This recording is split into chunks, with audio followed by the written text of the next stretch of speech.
先島諸島は台風の暴風域に入っていて、午前6時半過ぎに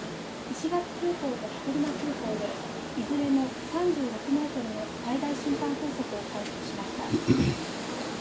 台風は今日夕方にかけて先島諸島にかなり近づく見込みで、先島諸島では今夜にかけて猛烈な風が吹く恐れがあります。予想される最大瞬間風速は八重山地方で70メートル、宮古島地方で